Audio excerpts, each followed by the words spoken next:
साथियों नमस्कार, मैं आनंद पारिक और स्वागत करता हूं आपका आपके अपने YouTube चैनल स्टडी फ्लाई पर।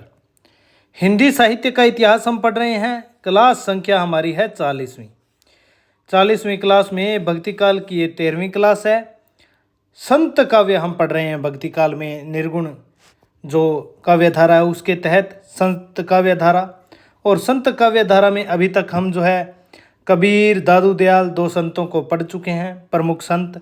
आज जो इसमें हम देखेंगे क्लास में 40वीं क्लास में, वो संत हैं संत सुंदरदास। संत सुंदरदास को हम देख लेंगे और संत रजब है। ये दोनों ही दादू दयाल के शिष्य हैं, दोनों के विषय में देख लेंगे। इसके अलावा रैदास और धर्मदास को आज हम इस क्लास में पढ़ेंगे। संत कवि रैदास, संत कवि धर्मदास, संत सुंदरदास और संत रजब, इन 4 संत कवियों के बारे में आज हम इस क्लास में देखेंगे। तो आपसे विनम्र निवेदन यह है कि अगर आपको ये क्लास पसंद आए तो इसे लाइक, शेयर और चैनल को सब्सक्राइब अवश्य आप कर लीजिए। तो शुरू करते हैं आज संत सुंदरदास से। संत कवि सुंदरदास दादू की शिष्य परंपरा में 52 छोटे बड़े 2 सुंदरदास हुए। 52 छोटे बड़े शिष्य जो हुए हैं उनमें 2 सुंदरदास हुए हैं। कितने सुंदरदास? 2 सुंदरदास। एक तो छोटे बड़े 2 सुंदरदास हुए हैं, जिनमें से जो छोटे हैं, छोटे सुंदरदास हैं, वही अपने ये सुंदरदास हैं, संत कवि सुंदरदास।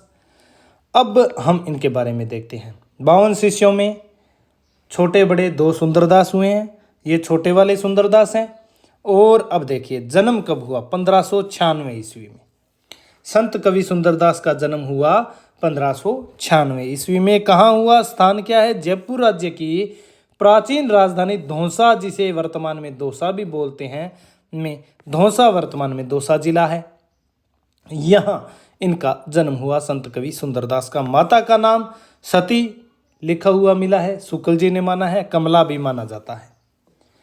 पिता परमानंद खंडेलवाल जाति से वणिक थे। तो सुंदरदास का जन्म जयपुर राज्य की प्राचीन राजधानी धौसा में परमानंद खंडेलवाल के यहाँ हुआ था। ये जाति के वणिक थे। तो निधन कब हुआ सुंदरदास का?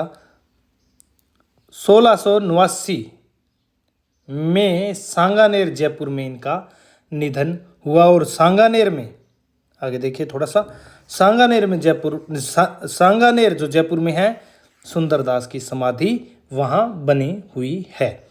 तो जन्म 1596 ईस्वी, स्थान जयपुर राज्य की प्राचीन राजधानी दौसा वर्तमान दौसा जिला।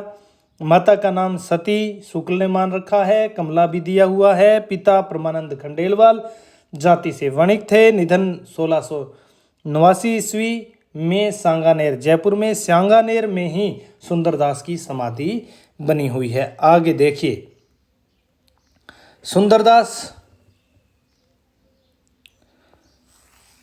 जी दादू दयाल के शिष्य थे। संत कवि सुंदरदास दादू दयाल के शिष्य थे। घर वालों ने 6 वर्ष की अवस्था में दादू दयाल को इन्हें सौंप दिया था, क्योंकि दादू दयाल की कृपा से ही सुंदरदास का जन्म हुआ था, ऐसा माना जाता है। और दादू दयाल जो है वो इनके सुंदर रूप से प्रभावित बहुत थे, और उसी से प्रभावित होकर इनका नाम जो है वो सुंदरदास रखा था। और दादू दयाल अपनी दयालुता के कारण दादू दयाल कहलाते हैं। और इनकी सुंदरता से प्रभावित होकर दादू दयाल ने सुंदरदास इनका नाम रखा। 6 वर्ष की अल्पायु में वे संत दादू के शिष्य हुए और 11 वर्ष की अवस्था में संत जगजीवन तथा संत रजब के साथ काशी यात्रा की। अब देखिए, संत रजब जो है उनके साथ विशेष स्नेह, अति स्नेह जो है सुंदरदास का रहा था। तो 6 वर्ष की अल्पायु में वे संत दादू के शिष्य हुए और 11 वर्ष की अवस्था में संत जगजीवन तथा संत रजब के साथ काशी की यात्रा की इन्होंने। तो पहले जब तक दादू का निधन हुआ तब तक ये वहीं पर रहे थे नारायणा में, फिर धौंसा चले गए, फिर ये निकल गए काशी की यात्रा पर।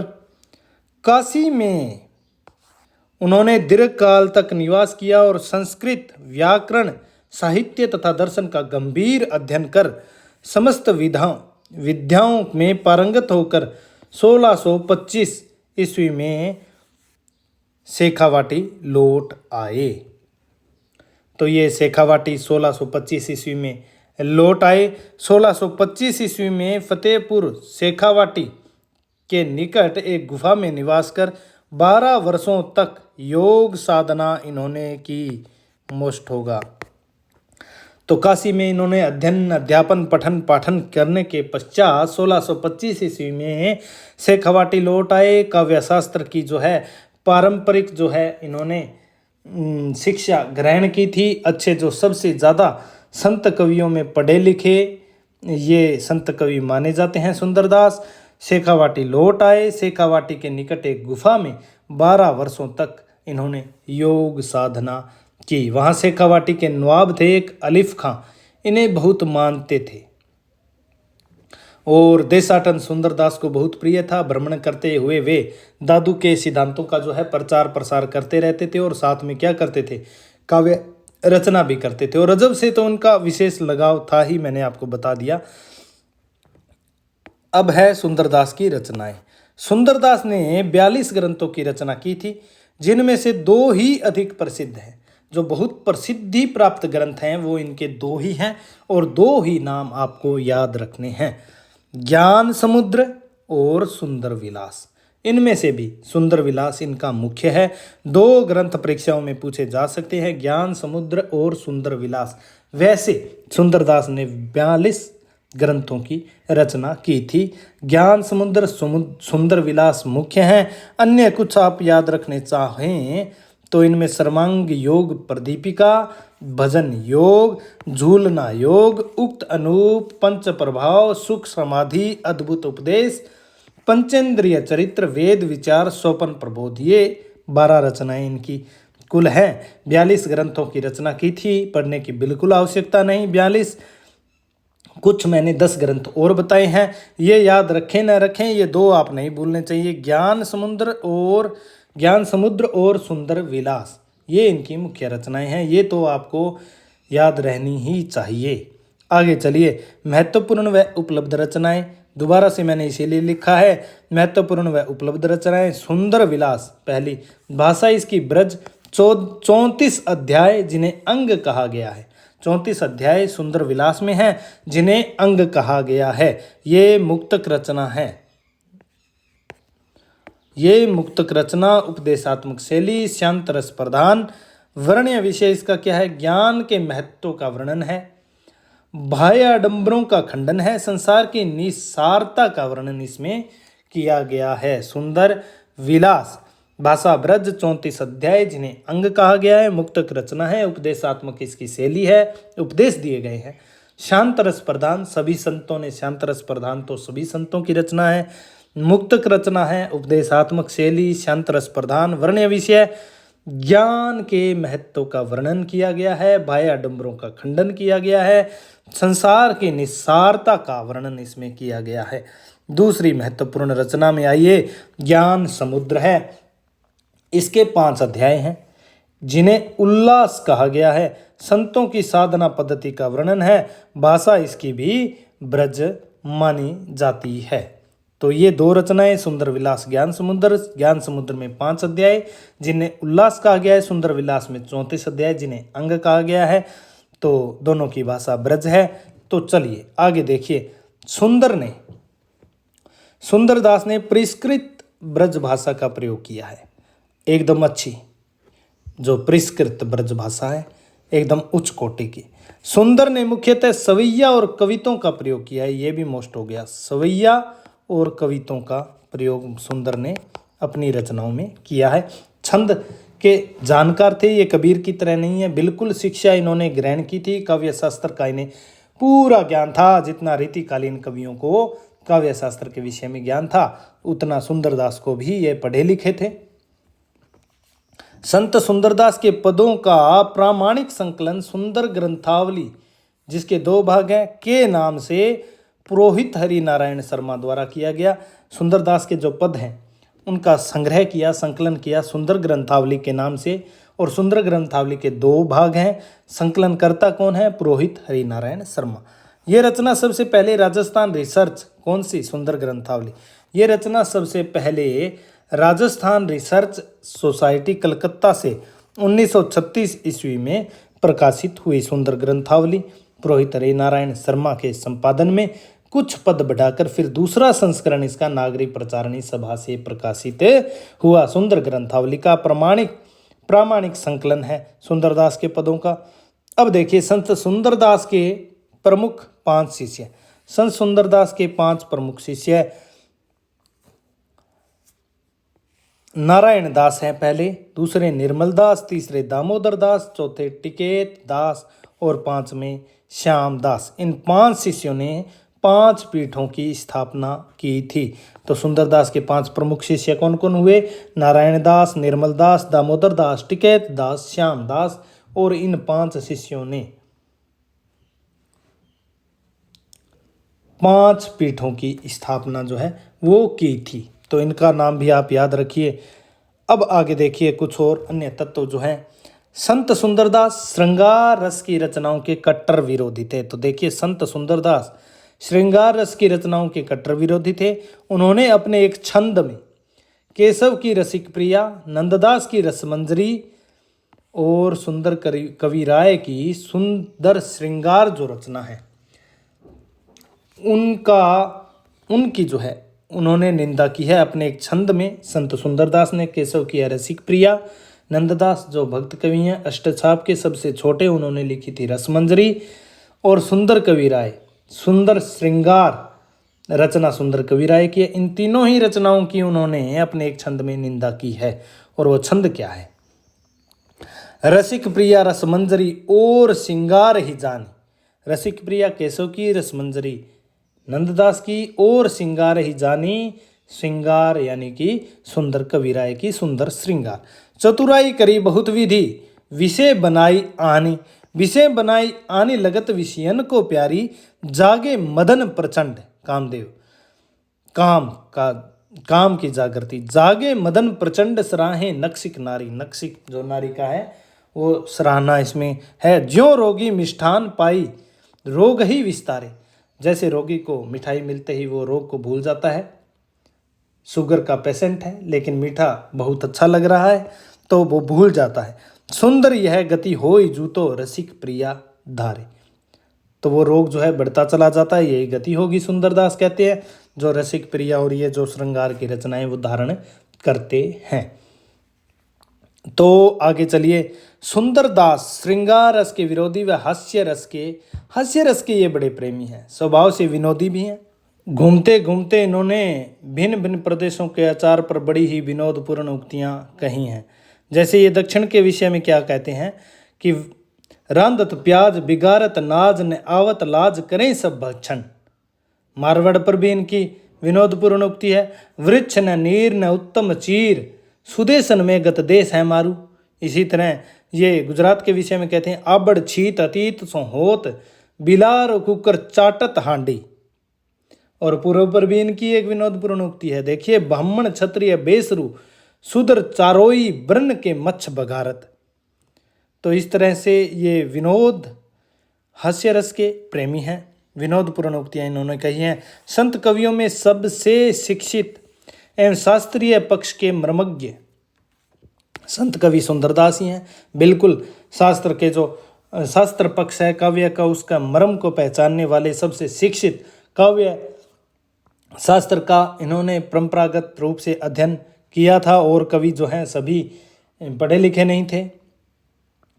और संत कवि सुंदरदास जो हैं संत कवियों में सबसे अधिक पढ़े लिखे और शिक्षित माने जाते हैं। और इसी कारण जो है वो व्यर्थ की तुकबंदी और उटपटांग वाणी को जो है बिल्कुल पसंद नहीं करते हैं। बिल्कुल भी उन्हें रुचिकर नहीं है। फालतू की बकवास मतलब कहने का बिल्कुल उन्हें पसंद नहीं है। और जिस समय जैसे कि रीतिकाल के कवि ठाकुर हैं वो भी कवियों की जो निरर्थकता, उस समय की उलझुल तुकबंदी की ओर ध्यान देते हैं कि ऐसा नहीं होना चाहिए।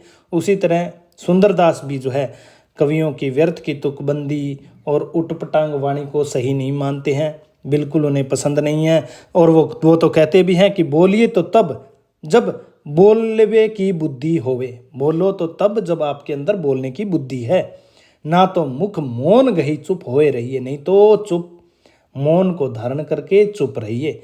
जोरिए तो तब जब जोरबे की रीति जाने, तुक छंद अर्थ अनूप जामे लइए। जोड़ना तो तब, कविता को जोड़िए तो तब जब जोड़ने की आपको रीति पता हो। गाइए तो तब जब गाइबे का कंठ होए, श्रवण के सुनत ही मने जाए गहिए। तुक भंग छंद भंग अर्थ मिले न कछु, सुंदर कहत ऐसी बाणी नहीं कहिए।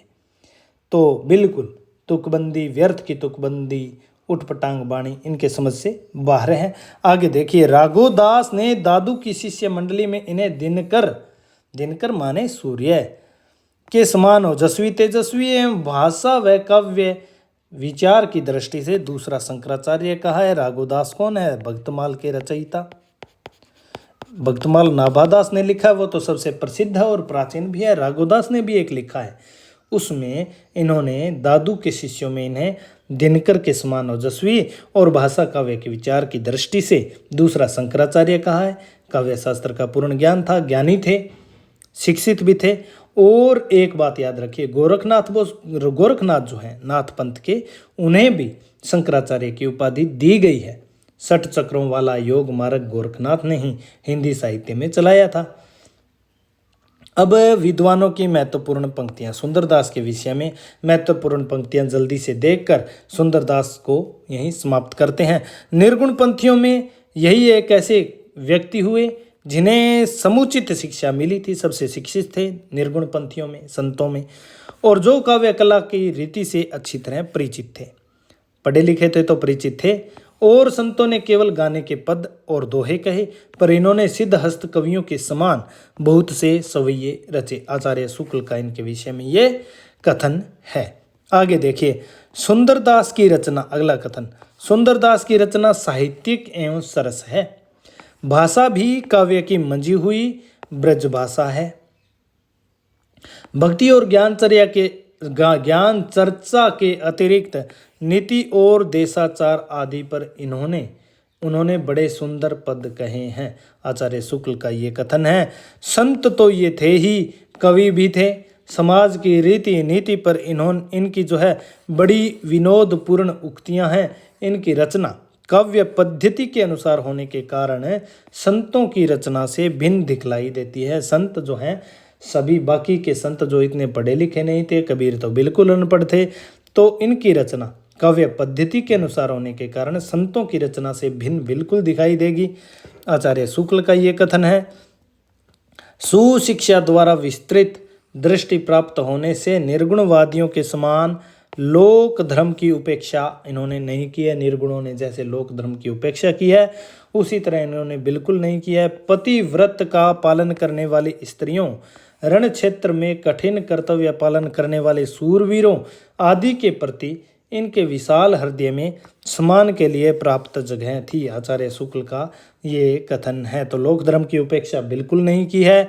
पतिव्रत का पालन करने और रण क्षेत्र में कठिन कर्तव्य पालन करने वाले सूरवीरों आदि के प्रति इनके विशाल हृदय में सम्मान के लिए प्राप्त जगह थी। संत रजब, अगले और आज के क्लास का लास्ट टॉपिक संत रजब। पूरा नाम रजब अली खां।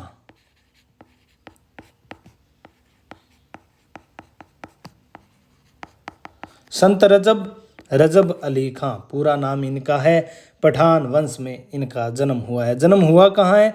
1567 ईस्वी सांगानेर जयपुर में पठान वंश में जन्म हुआ है। निधन 1689 ईस्वी 122 वर्ष की उम्र में। जिस तरह कबीर ने 120 वर्ष का पवित्र जीवन जिया, उसी तरह रजब 122 वर्ष की उम्र तक जिए। तो जन्म 1567 ईस्वी, निधन 1589 ईस्वी गुरु कौन है? दादू दयाल है, प्रसिद्ध ही है। दादू दयाल, इनकी गणना जो है दादू दयाल के प्रमुख शिष्यों में की जाती है। गुरु के प्रति अनन्य जो है श्रद्धा का इनका भाव था। कहा जाता है कि ये मध्य निकालते और बेचते थे। बाद में दादू दयाल के शिष्य हुए।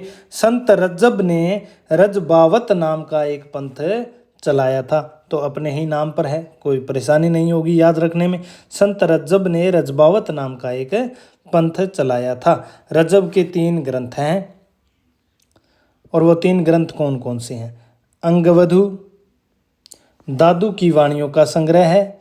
इन्होंने अंगवधु के नाम से दादू की वाणियों का संग्रह किया है। सबंगी है इनकी रचना, अप्रकाशित रचना है। और रजब वाणी सबंगी, जिसमें धुनी गर्भ उपज्यो दादू योगेंद्र महामुनि, तो वो पद आता है, वो सबंगी है। एक रजब वाणी है, रजब वाणी में इनकी वाणियाँ हैं। इसके अलावा नामदेव, कबीर, रैदास, पीपा, नानक इत्यादि के भी कुछ पद जो है रजब वाणी में संकलित है। रजब वाणी का जो संपादित किया था, रजब वाणी को संपादित करने वाले डॉक्टर ब्रिजलाल वर्मा द्वारा संपादित 1963 में इन्होंने संपादित की रजब वाणी को। अब आगे देखिए, विषय वस्तु में ये दादू से अलग नहीं है। दादू के शिष्य हैं, दादू से अलग नहीं है, पर अनुभूति की गहराई तथा 2 टुक बात कहने की प्रणाली कबीर की याद दिलाती है। थोड़ी उग्रता है दादू से। दादू विनम्र है, सहज हैं, सरल हैं। तो लेकिन ये दादू के शिष्य हैं, तो विषय वस्तु तो वही है, निर्गुण भक्ति जो संत काव्य की है वही, पर अनुभूति की गहराई तथा 2 टूक बात कहने की प्रणाली जो है कबीर की से मेल खाती है, कबीर की याद दिलाती है। सुंदर की अपेक्षा इनमें कवित्व शक्ति अधिक है। दादू के शिष्यों में सबसे ज़्यादा कवित्व शक्ति जो है वो रज्जब के पास है। हालांकि सुंदर शिक्षित सबसे ज़्यादा थे, लेकिन कवित्व शक्ति जिस तरह नंददास से ज़्यादा सूरदास के पास है, उसी तरह इनके पास है सुंदर से ज़्यादा। और रजब के विषय में यह प्रसिद्ध ही है कि वे आजीवन दूल्हे के भेष में रहे थे। कहा जाता है कि विवाह के लिए जाते समय दादू का उपदेश सुनकर रजब उनके शिष्य बन गए और दूल्हे के भेष में वो थे। बारात तो लेके जा रहे थे। रजब तूने गजब, दादू इन्हें कहते हैं रजब। जब वो दादू का आशीर्वाद लेने जाते हैं तो कहते हैं, रजब तूने गजब किया, सिर पर बांध्या मोड़, आयो हरि भजन को और कर ली नरक में ढोर। फिर दूल्हे के भेष में ही ये आजीवन रहे। वैराग्य उत्पन्न हो गया, दादू के शिष्य हो गए और प्रमुख शिष्य हैं। संत रजब के बाद संत रैदास। रैदास को रविदास भी नाम से जाना जाता है, रविदास नाम से भी रैदास को जाना जाता है। संत रैदास या रविदास एक ही बात है। इनका जन्म कब हुआ? जन्म देखिए इनका विवादास्पद है, लेकिन जन्म देखिए 1388 ईस्वी। डॉक्टर गणपति चंद्र गुप्त ने ये माना है। डॉक्टर गणपति चंद्र गुप्त ने। हालांकि डॉक्टर नगेंद्र ने क्या माना है? डॉक्टर नगेंद्र ने इनका जीवन काल जो है 1498 ईस्वी से 1548 ईस्वी के मध्य माना है। भक्तमाल और डॉक्टर भंडारकर के अनुसार जो रैदास का जन्म हुआ था वो हुआ था 1228 ईस्वी में। इसके अलावा भगवत मिश्र के अनुसार 1398 ईस्वी में। ये तो विद्वानों के अन्य मत है, विवादास्पद है इनका जीवन काल, जन्म, मृत्यु आदि, लेकिन मुख्य रूप से माना जाएगा 1388 ईस्वी।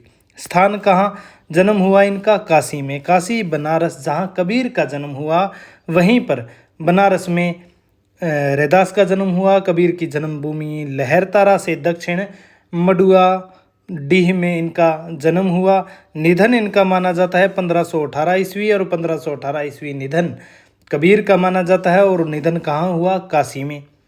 और जीवन काल के विषय में वैसे तो इनके बड़ा मतभेद है, लेकिन मुख्य रूप से अगर आपसे पूछा जाए तो 1388 जन्म, स्थान काशी और मृत्यु निधन 1518 ईस्वी। गुरु कौन है? रामानंद हैं। कबीर के गुरु भी कौन है? रामानंद हैं। गुरु भाई है कबीर के। और साक्ष्य क्या है? अनंतदास ने एक परिचय लिखी उसके अनुसार, और प्रियादास ने जो भक्तमाल की टीका लिखी, टीक भक्तमाल, उसमें उसके अनुसार जो है रैदास को स्वामी रामानंद का शिष्य माना गया है। आगे चलिए, रैदास विवाहित थे। उनकी पत्नी का नाम था लोना। उनकी पत्नी का नाम क्या था? लोना। अब एक जो है लोई नाम आएगा तो वो है कबीर की पत्नी। लोई नाम किसका है? कबीर की पत्नी का है। रैदास विवाहित थे, उनकी पत्नी का नाम क्या था? लोना। रैदास चमार दंपति में उत्पन्न हुए थे, चमार दंपति से उत्पन्न हुए थे, निम्न कुल में थे। इस विषय में अनेक अंतः साक्ष्य उपलब्ध हैं। स्वयं रैदास इस विषय में बताते हैं। क्या बताते हैं? ऐसी मेरी जाति विख्यात चमार, चरण शरण रैदास चमैया। और वो क्या कहते हैं? जाति योछा पांति योछा ओछा जन्म हमारा, राम राज की सेवा कीनी कही रविदास चमारा। फर्क है, रविदास भी निम्न कुल में है, कबीर भी, लेकिन कबीर में जुलाहा जैसी निम्न जाति में पैदा होने के कारण कोई ग्रंथि नहीं है, कोई हीनता की ग्रंथि नहीं है। वे तो अपनी जाति और निम्न कुल पर गर्व करते रहते हैं और क्या कहते हैं? तू ब्राह्मण में काशी का जुलाहा। और कबीर क्या कहते हैं? नीच कुल जुलैया भैयो गुणी गंभीरा। भाई नीच कुल का जुलाहा हूँ, गुण में गंभीर हूँ, मतलब आपसे 21 हूँ, 19 नहीं हूँ, आपसे कुछ 20 हूँ। मुझसे जो उलझे सोच समझ कर उलझे। ब्राह्मण विद्वानों को वो चुनौती देते हैं। और रैदास में यह ग्रंथि थी, हीनता की ग्रंथि, और अपने ओछे जन्म को स्वीकार वो करते हैं। और ओछे जन्म को स्वीकार करते हुए कहते हैं कि जाति ओछा पांति ओछा ओछा जन्म हमारा, राम राज की सेवा कीनी कही रविदास चमारा। अब देखिए कबीर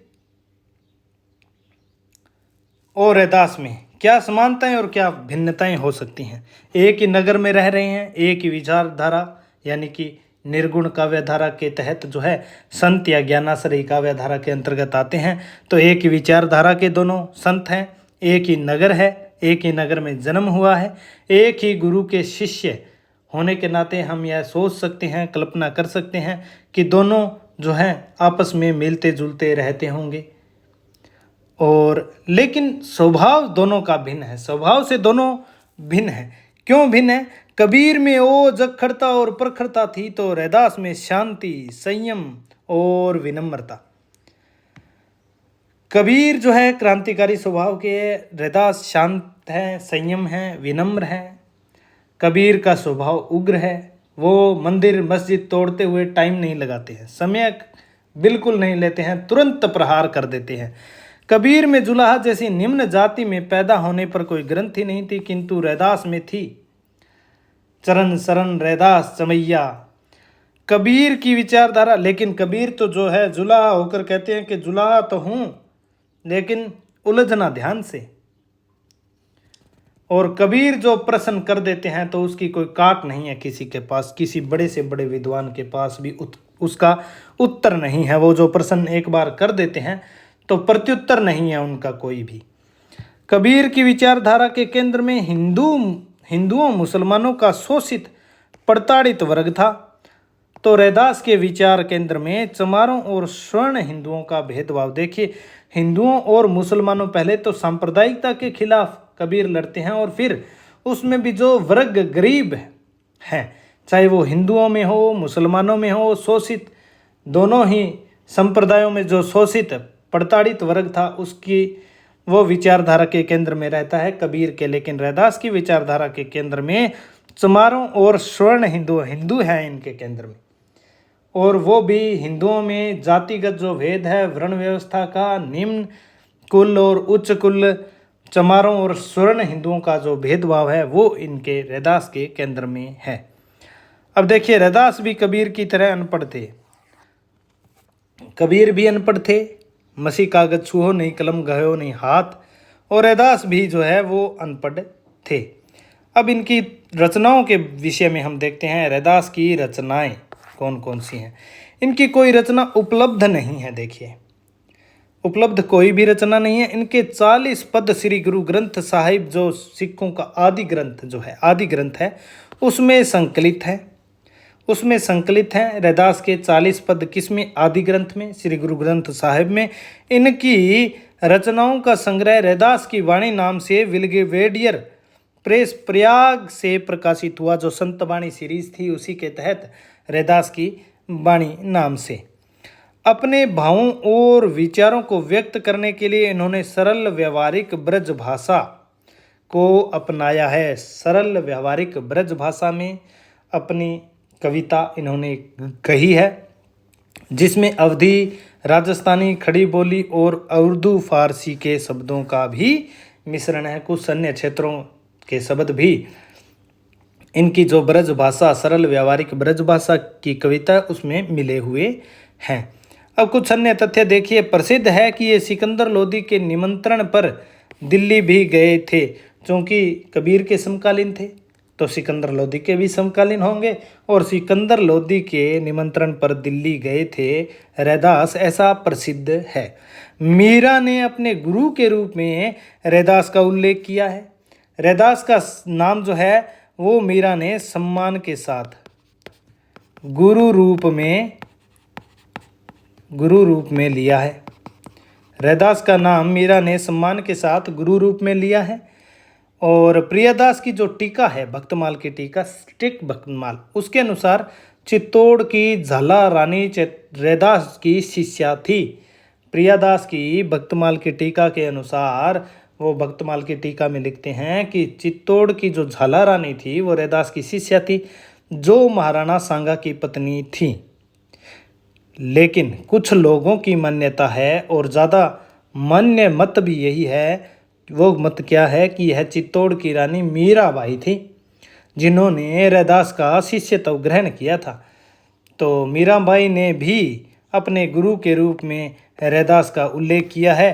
तो ये जो मान्यता है कुछ अन्य लोगों की कि चित्तौड़ की रानी मीराबाई थी, वो पुष्ट हो जाती है। चित्तौड़गढ़ राजस्थान के कुंभ श्याम मंदिर में इनकी छतरी बनी हुई है। इनकी किनकी? रैदास की छतरी बनी हुई है चित्तौड़गढ़ दुर्ग के अंदर कुंभ श्याम मंदिर में।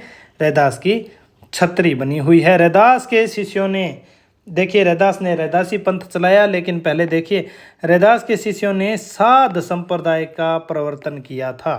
रैदास के शिष्यों ने, और इस साध संप्रदाय जो है इसका जो केंद्र कौन सा था? फर्रुखाबाद। ये यहाँ लिख देता हूँ, आगे लिखेंगे। देखिए रैदास के शिष्यों ने साध संप्रदाय का प्रवर्तन किया। साध संप्रदाय का प्रवर्तन किया था किसने? उदयदास। ये उदयदास रैदास के थे शिष्य। रैदास के शिष्य थे उदयदास।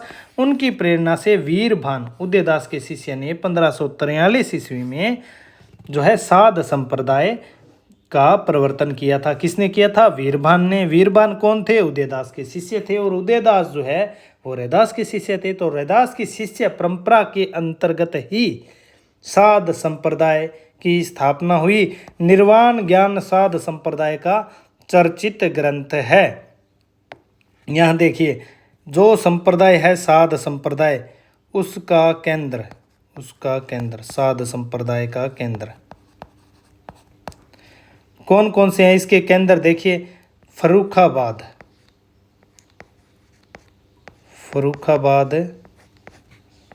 और कुछ मिर्ज़ापुर।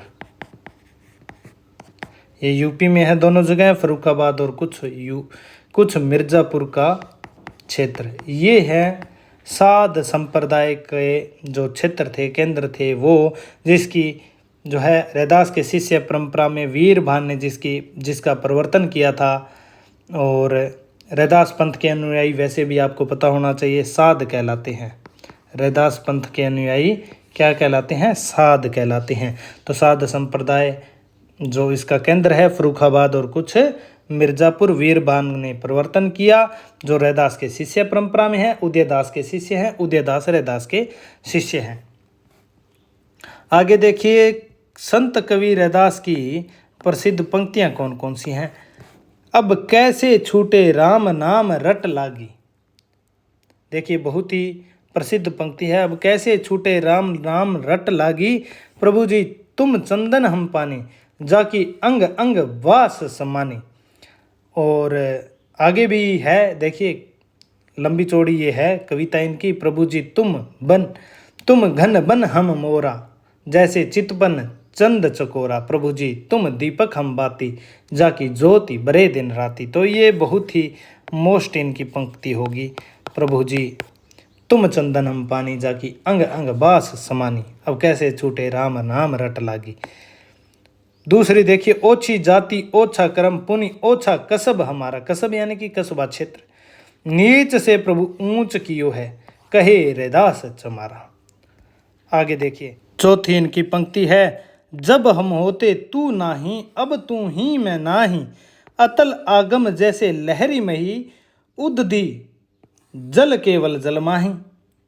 पांचवी पंक्ति जो है रैदास की प्रसिद्ध पंक्ति, माधव क्या कहिए प्रभु ऐसा, जैसा मानिए होई न तैसा। तो ये रैदास की कुछ प्रसिद्ध पंक्तियां थी। अगले संत कवि हमारे हैं धर्मदास। धर्मदास कबीर के शिष्य हैं। धर्मदास तो गुरु कौन है धर्मदास के? कबीर हैं। ये बांधवगढ़ के रहने वाले व जाति से वणिक थे।